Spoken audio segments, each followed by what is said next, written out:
Should we talk about your Friendly Neighbourhood Spider-Man? Not my Friendly Neighbourhood Spider-Man, your Friendly Neighbourhood Spider-Man. Our Friendly Neighborhood Spider-Man. I mean, yeah, another amazing 3 episodes. Show just keeps its foot on the gas. It doesn't want to let off. Yeah, It's like no, we're gonna keep cooking away here. just Don't you keeps worry. adding layers of things set up Hmm. for later. I once again, my Travis Willingham radar went off immediately. Um, Secretary Ross was Travis Oh, was Willingham. it? Yeah, straight away I was like, that voice seems familiar. And then in the credits, I checked, and yes, once again, Travis Willingham has voiced 2 characters in this show, which then makes me think there's a potential, obviously, there of future Red Hulk. Hmm. Whether he's already Red Hulk at this point, we don't know, but I don't think so. Um, Also, if that other character was Rhino, he could also return as Rhino, which I am say like I think I know you were saying you didn't think it was the same names. Yeah. I think it has to have been, or like they've tweaked it, like a name's been sort of shortened, so it seemed different, but it is actually the same Yeah. character. That has to be Rhino, considering Dimitri returned as Chameleon. Chameleon. Hmm. So my guess is he will be back as Rhino, and Yeah. similar to what we saw happen to Scorpion, with his suit fusing to his body, would work with the idea of the Rhino suit fusing to Yeah. his body. Did you enjoy the nod to Spider-Man 2 How so? I might have when they missed were it. trying to work out how Otto was powering his devices? And he said, "What about solar panel?" He's like, "I doubt he managed to harness the power of the sun." Oh, I didn't kind of pick up on that, but yeah, Yeah. nice. I mean, that's what I assumed it was a nod Yeah, to. no, With this, probably this will. show being full of nods to like Yeah, other incarnations of Spider-Man, I thought that was pretty cool. The This is why I think this is one of the best Spider-Man shows we've had.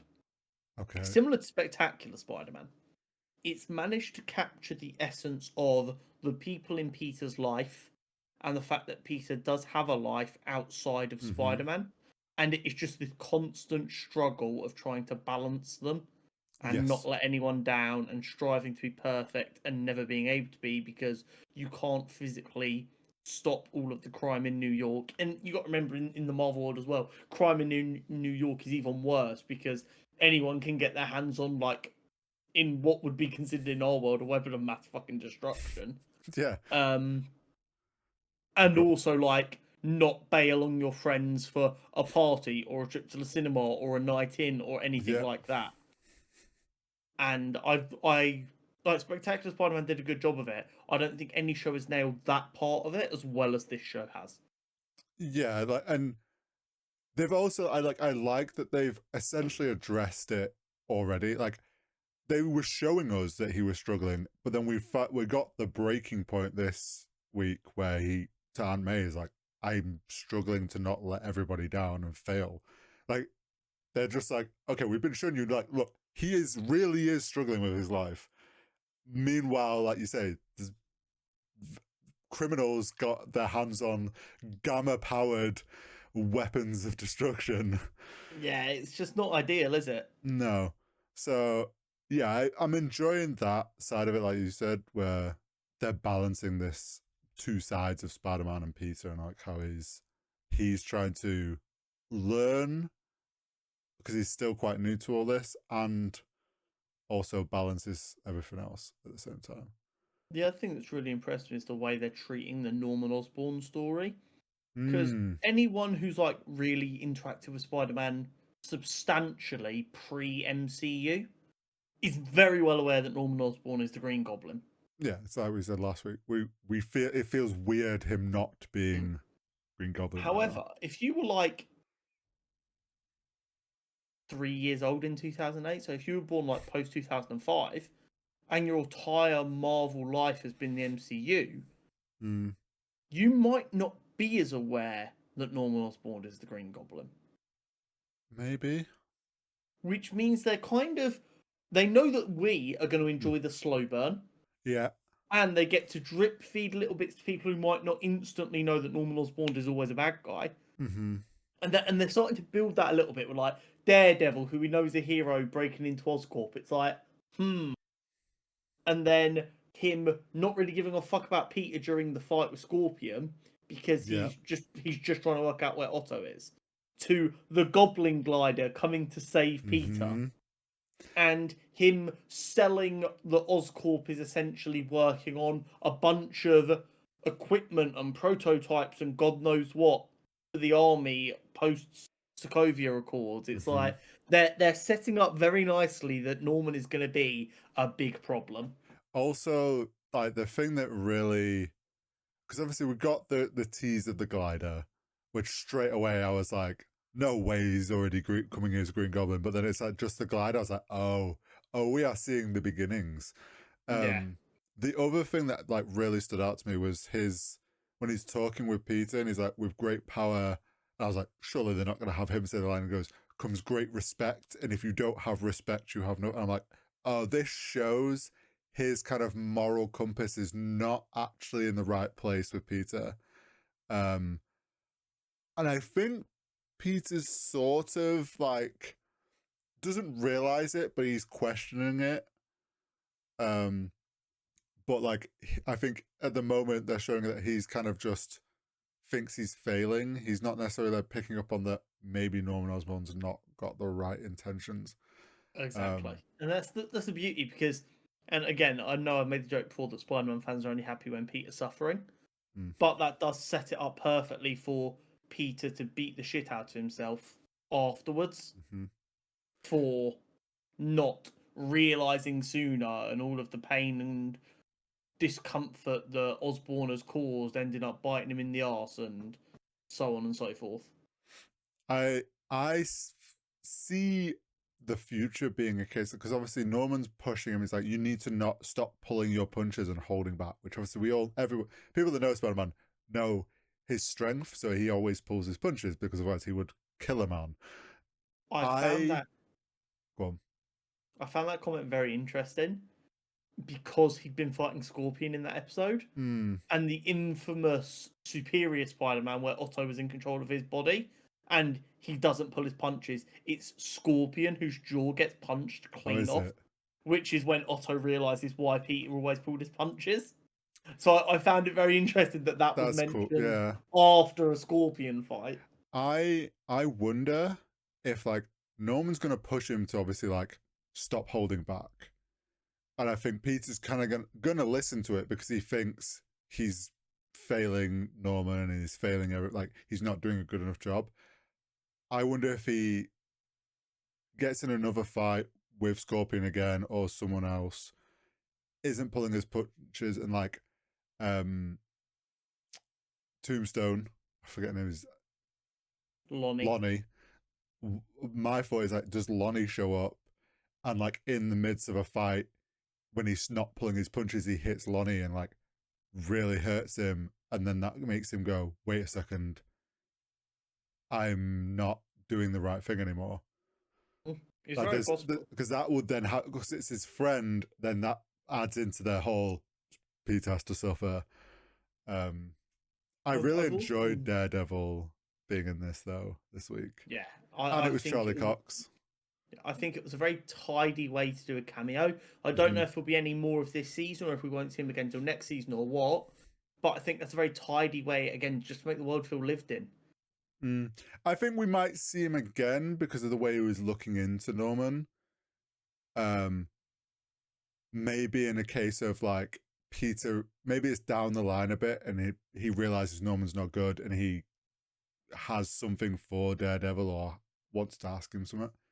I liked though that they were just calling him the Devil, which then helped kind of show their perspective of like, oh, this is clearly some villain criminal, not Daredevil, the hero of Hell's Um, Kitchen. One thing I'm really curious about. So more recently, Mm-hmm. the creative team at Marvel had Norman Osborn rehabilitated briefly, um, and he was a hero going as the Golden Goblin or Right. the Gold Goblin, and he was acting as good. It all went wrong, but that was the idea. I wonder if they're going to have him starting off as the Golden Goblin, and then he starts maybe pushing it a bit too far. Peter goes, "Knock that shit off. That is not how heroes act." And then without the superpowers of the operation being Spider-Man, he then, or Maybe. after just getting his arse beat potentially, he then tries the serum that's not quite ready and goes batshit crazy. I'm just curious to see how he gets from where he is now, which is morally ambiguous. We've not seen Hmm. anything to go he's out and out evil, and there's no evidence to suggest that he doesn't think what he's doing is the right thing. Yeah. I think To being a psycho like the Green Goblin is. you could be on the right track because like the glider we saw was chromed, so like there's Mm-hmm. very easily could do it as just a chrome version or like he is golden, like you say. I wonder if his like conversation with Secretary Ross at that fundraiser and being like, if there's anything we can help you with, prototypes or like other things. Obviously, the army we know constantly was trying to reproduce this super serum. Mm-hmm. Whether it's part and parcel, he starts working with them on stuff, gets some files on like what the serum's sort of made from, and then has his own go at recreating it because he wants to improve helping Peter or something, and uses it on himself, like you say, and then it ends up pushing him in the wrong direction too much. I really like, and it's difficult because they're already playing into the idea that Norman's motives aren't like pure. Hmm. But I do really like the idea of Norman acting in good faith and genuinely trying to do the right thing. And his own hubris trips him up and he turns into just a psychotic, rampaging monster. I prefer that to he was already like a little bit evil and it just Yeah. made him worse. I like the idea of he might not have been doing the right thing, but he was trying to do the right thing, and Yeah. then his own ego and hubris got in his way. Because then that's kind of the difference between Spider-Man and Green Goblin. Peter is trying to do the right thing, and his Mm-hmm. ego does get in his way, but he does everything he can to put his ego to a side. Yeah. Whereas Green Goblin Doesn't have that control. is, yeah, he lets his ego dictate everything. A lot of the time, that's how Peter beats him, by playing on his ego. Yeah, I could see it being a case of like Peter's struggle. Like, he goes to help him, or he starts helping him, and it's like he wants to do more, and then that's his ego. Something that's why he starts messing around with a serum or something. I'm intrigued to see if we get Doc Ock. We're gonna see him again. Like Yeah. he was only arrested. I mean, it wouldn't surprise me. It's the sort of thing where like the military just employs him to make them things. It would be very, very not a massive shock. I liked the tease of like his arms though being the defense of the lab. Mm-hmm. Um, They're playing with it already. They've already, like, the second that they mentioned about the fact that it was gamma could mean if it overheats, it like fuses to someone. mm-hmm. I was like, right, so Scorpion's going to get made permanent during the Yeah, episode. yeah. I thought that, and then my brain, like I said earlier, thought about Rhino because what we've said about Mm-hmm. his suit.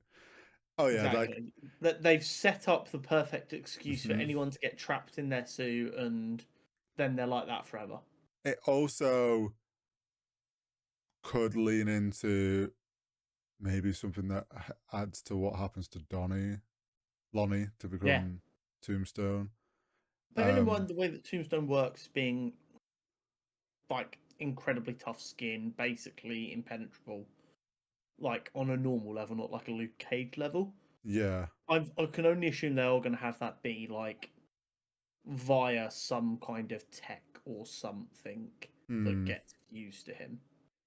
That's And my it's very thought. sad to see that he's like he now feels an obligation to the We, 110. that's the other It thing kind of with shows like the grooming process of a gang in a way, doesn't it? yeah, and like that's a bit like the B story obviously throughout this whole show. I enjoyed these episodes of us seeing him slowly slipping now more into kind of I'm in too deep, but then also now we're starting to be like I'm okay being in too deep. Like this is the only like his attitude shift of like I've made my choices. Like this is I didn't get to follow my other choices because this is the situation I'm going in, and this is the situation I'm now going with. Yeah. I think I wasn't put here by choice, but I'm going to make it work as best I can. So, yeah, I'm intrigued to see how that goes. The Iron Man cameo was fun with the Doc Ock stuff. It was so nice getting a proper comic book looking Iron Man suit. Mm-hmm. With Weird ass looking yeah, helmet, yeah. proper like I don't even know what's called, like seams almost that were like raised at like the body where the arm connects to the body. It was so cool. I really, really enjoyed that. And I, again, it was really well done. It just makes the yeah, world feel a bit more lived in. Iron Man was on the side of the government during the Sokovia Accords. yeah. Norman used his relationship with Ross to get Octavius dealt with. So who Mm-hmm. does he use? He uses the superhero who's on his side. Yeah, I liked the fact of like Doc Ock wasn't taking them seriously because it was just guards, and then it's like, oh no, you have a proper current like top end superhero has to show Yeah. up and help shut him down, and he's like, okay, I surrender now. But it's interesting. Something else with like Osborn, he showed obviously Secretary Ross, oh, I've got this personal superhero that I'm Mm-hmm. employing, and obviously showed it was his security guard, not Peter. Mm-hmm. Another thing of kind of his ego of like hiding the true nature of what's going on with Spider-Man and wanting full control over the situation more. Yeah. I'm trying to think what else went down. Oh, the whole we kind of joked about Nico and Harry Arrow. getting a bit Yeah. like her being kind of annoyingly getting used to liking him.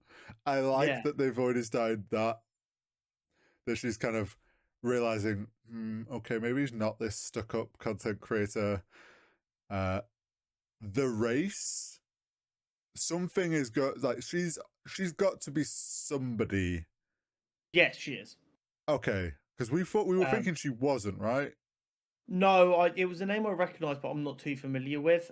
She'll be the character profile next week, and yes, we are Okay. starting to see her necklace Yeah, I slash was like, what was that amulet has amulet? something going on. Earlier on in the episode, before she used it, you kind of heard her She speak talked to to it. it. Yeah, which I was Yeah, like, okay, family amulet. I was like, in classic comic book fashion, I was like, okay, it's a very it's a solid purple. So there's like a iconic color theme here with this. Talking to, I was like, okay, family amulet, purple, something. This is gonna be her color for something. And then when she's in the race and it does like a little flash and it helps her dodge a car, I was like, okay, something's going on here which we don't know yet, but yeah. whether she knows, I don't know. Is the other The thing. I'm very curious about her because I'm not familiar with her at all. So I look forward to learning more about her next week. It is very interesting to see her and Harry kind of realize they're very similar despite how different their lives are. Mm-hmm. And I'm enjoying it. I will say, this batch of 3 episodes gave me my second complaint about the entire show. Okay. You're not going to predict it because it is such a nitpicky complaint. And I know it's a nitpicky complaint, but when the rest of the show's doing great, I don't mind the occasional nitpick. Right at the end of the last episode, Mm-hmm. Harry shows Peter his new suit. And we Yeah. get like the glowy red so that we know it's in the iconic colours, and I'm Yeah. very excited for it. Harry then turns to Pete and goes, "Go get him, Tiger." Now, I know that's an iconic line. However, it is iconic because MJ says it's Peter in like a playful, flirty way. And that phrase will always have at least a little bit of sexual tension to me. So hearing Harry say it to him made me feel a little weird. Oh, I didn't even. Now, if they're trying to use that to set up like a popular thing that seems to be happening in Spider-Man media, is Harry ends up being Venom. Okay. So they can make this line make sense in a way that I'm okay with if they decide to, after the black suit arc with Peter, Mm. or before that, sorry, Peter like rebuffs Harry in a way where Harry's like interested in Peter romantically, which is kind of a bold decision, but I'm not necessarily against it, and that Right. kind of causes a bit of a fracture. Then, or maybe he rebuffs him while he's in his black suit phase, and therefore he's a lot harsher with Harry than he should be. And then when Peter gets rid of the black suit, traditionally the way Venom comes about is the black suit finds a host who Mm. hates Spider-Man and Peter Parker as much as it does, Right. and that's how they create that bond. What if Black Suit Peter, that's been all like angry at the entire world because of what the suit's doing to him, is horrifically horrible to Harry in a like a rebuff of like a romantic advance, and then the suit seeks out Harry, and then that's how they give us Venom. If they don't do that, that line just makes me uncomfortable because there's no need for it. That line should be Um, reserved for MJ and MJ alone, in my opinion.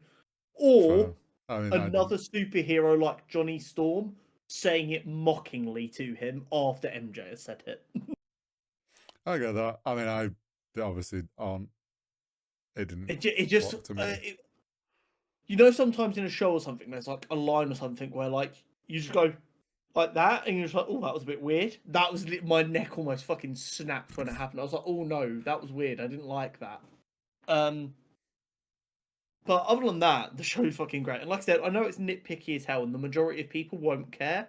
But it bugged me a little bit because I'm like, there's a weird sexual energy to that line when it's used in Spider-Man media, and I just don't like it being used in this context. Yeah. I mean, I'm just glad we're getting a red and blue suit, and Oh, it's gonna be so fire. it makes sense because like they showed us that white and blue so early in like trailers and stuff. It would have been weird if that was like that was his suit to reveal. Like there's no like build up to the reveal of it. And they've also not done the whole earning your suit bullshit. They've just No. done it as a case of he was using the suit, it broke, so Harry, showing that he's learnt Peter a little bit, Hmm. got the colours sorted for him because why not? Well, yeah, it's part of like him learning his limits. Suits like after the first one, he's like, "Oh, I need this to be fireproof." Then this next one has all like built-in stuff. It was fireproof, but it wasn't strong enough for what he fought with. He needs a new one that's probably going to be a slight upgrade again. Yeah. I also liked on this whole thing of like they just keep adding layers to things they're teasing. The animals getting signed into Osborn Labs, and Connor's being like, "Oh, is that something?" and paying attention to it. It's like, "Oh, that's just the little hint that she's like somewhat intrigued by these animals, and obviously going to end up looking into that." I although I enjoy like having a good idea of what they might do, Hmm. I would love to know what it's like to enjoy this show with very little knowledge of any of the characters. Yeah. Imagine True. this being like your first Spider-Man cartoon. Hmm. Imagine being like the 5, 6, 7-year-olds out there who are just now watching their first ever Spider-Man cartoon. They don't know all these iconic villains. No. And they're just like falling in love with like, oh, Norman's so great. Oh, Carla's so sweet to him. I can't wait to see how them relationships develop. And they're just like two of his biggest villains. It's going to be so good. Another thing I really enjoyed, which I think adds a lot of, I don't know, power to the Spider-Man storytelling and mythos, Mm-hmm. is I like to call it the Dark Souls idea, or Okay. like a Souls-like idea, where in like a Dark Souls game, Mm-hmm. the normal characters, like the normal like AI that you fight that aren't bosses, for the most part are pretty easy to kill. Yeah. But if they catch you off guard when you're not paying attention, they will fuck you up and you'll be like, what the fuck just happened? Right? Mm-hmm. They're like designed in this perfect balance of if you're paying attention, apart from a boss, the game like isn't too bad. You can get through them Yeah. Yeah. pretty easily. But if one catches you off guard, it is absolutely dangerous enough to just kill you and reset you. Mm-hmm. That's kind of what they're doing with his villains. Like, Scorpion isn't one of Spider Man's hardest ever fights. He can deal with him pretty well. Mm-hmm. But if Peter is worried about something else, or struggling with something else, or not fully there, or in this case, because it's the first time, underestimating him slightly, Mm-hmm. he can absolutely get caught off guard. And what it does is it builds up Scorpion a little bit to show how dangerous he is. And then by extension, if Scorpion gets slapped about by like Otto later for like Yeah. mouthing off back because his suit, he can't get the suit off or whatever, Yeah, that's true. it then builds up Otto. So Mm-hmm. instinctively in your brain, you're like, oh my god, he's even scarier than Scorpion. So then when it comes to him and Peter fighting, there's even more weight to it, and it's a really powerful storytelling device to show how powerful Peter is, while also like because everyone knows that Scorpion isn't like one of the villains that Peter gets really stressed about. Mm. It's like I beat Scorpion on my way to work in the morning type beat, not a he's a 6-issue arc normally. So having him be the person who like almost made Peter realize he's still human and can die, Yeah. I thought was a really cool decision. Mm. The brutality of that beatdown as well Yeah. surprised me. There was a couple of ways of like they got around stuff by just showing like legs, but we know what was happening to that person. And then like Peter getting stabbed through the shoulder, but they just show a bit of blood. Like they don't fully show how he was. Yeah, there was some pretty rough moments. And just you then saying about like Scorpion maybe going back to Doc Ock and being like, "Why can't I get the suit off?" It made me remember that the 110 got off Camille and got the location for the lab. Obviously, he's not going to be there. There's just all that tech probably just going to be left there. Could lead to like Lonnie finding something that they don't get the instructions on how to use. They just put it on and use it, and then it obviously could malfunction. What I'm really curious to know about is if any of the people in that picture that Norman showed of him and when they were Otto, younger, if any of them other three were important. I didn't pay that close attention, but I wasn't surprised if they're references to other people we need to keep an eye out for. But overall, this show's phenomenal. It's just going strength to strength every episode. But we've only got 2 episodes left. Yeah, double build to finish it off. Thank God that they're already working on season 2 and that season 3 is greenlit, by the way. Yeah. If we finished this and then we had to sit here for 6 weeks waiting to find out whether season 2 was going to happen, I think I'd lose my mind. Yeah, I mean... And having seen it, I think we understand why they were so confident going, yeah, get working on a second and also a third after that. If they hadn't already announced it, I think midway through this, like these episodes coming out, they would have already said, "Oh yeah, by the way, season 2 and 3 is already greenlit." Yeah, like, we see you loving it anyway, but like just so you know. But yeah, I'm not. It's hilarious because coming into this show, that all you saw about the show was like ill will. Everyone's like, "It looks ugly. I don't like it. I don't get it." Blah blah blah.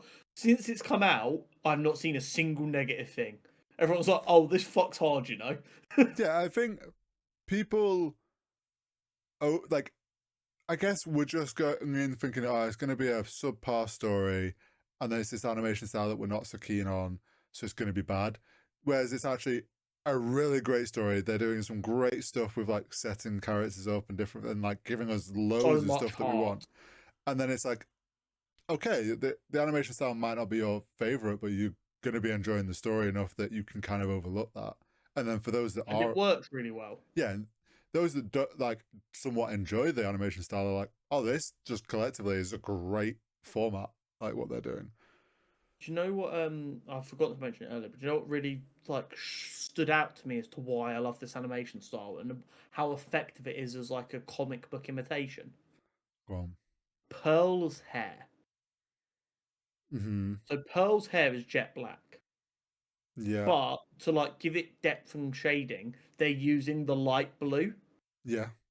Which is such a comic book trick to give like shading and detail to something that's black. Yeah. And like when my eyes actually noticed it, because obviously you're not staring at the hair while you're watching a show, you're just watching. And when I realised that's what they were doing, I was like, oh my god, they really were just like, we are making a comic book show here. And like the scene of Peter walking home depressed. Yes, that was what we got using more of the panel to walk things. through. It's just so good, man. I love what they're doing. I hope they get even more brave with the way they use this style in the following seasons. I think they will.